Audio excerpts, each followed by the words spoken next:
నమస్కారం NSTV news కి స్వాగతం. నా పేరు సంధ్య.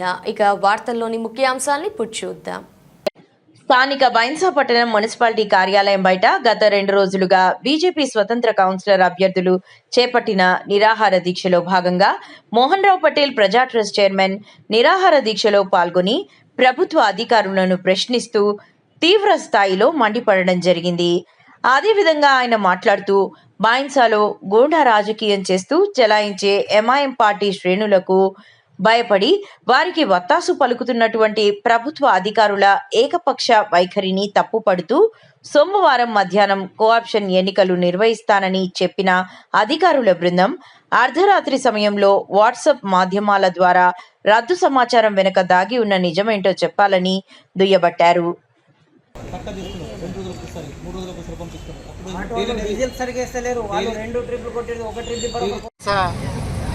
మున్సిపాలిటీ కోఆప్షన్ సభ్యుల ఎన్నిక ముందస్తు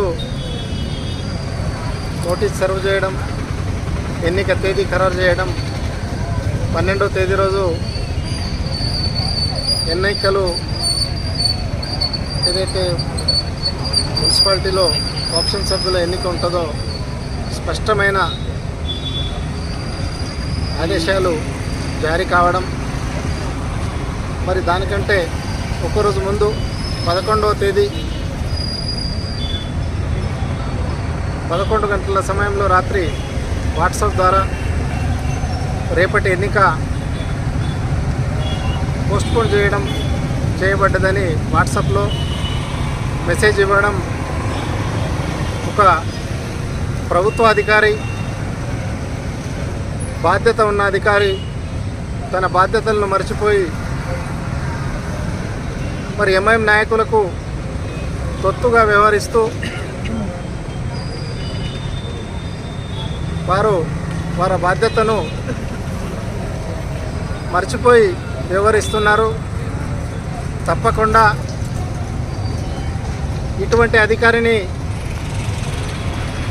ఏ విధంగా బుద్ధి చెప్పాలో తగిన సమయంలో తప్పకుండా బుద్ధి చెప్పే కార్యక్రమం ఉంటుంది. అదేవిధంగా జిల్లా కలెక్టర్ గారు ఉన్నారో వారు కూడా తక్షణమే స్పందించి మరి ఇక్కడ ఆప్షన్ ఎన్నిక జరిగే విధంగా చూడాలా, వారిపై కూడా బాధ్యత ఉంది. వారు కూడా ఎవరి ఒత్తిళ్లకు తలొగ్గకుండా ఒక జిల్లా ఉన్నతాధికారిగా వారిపై కూడా బాధ్యత ఉన్నదని నేను పత్రికా ముఖంగా ఈ విషయాన్ని తీవ్రంగా ఖండిస్తున్నాను. తప్పకుండా ఏదైతే కమిషనర్ ఏదైతే లాలూచిపడి ఎన్నిక పోస్ట్పోన్ చేశారో ఇప్పటికైనా కమిషనర్ కళ్ళు తెరుచుకొని ఎన్నిక ప్రక్రియ అనేది పూర్తి చేయాలని కోరుకుంటున్నాను.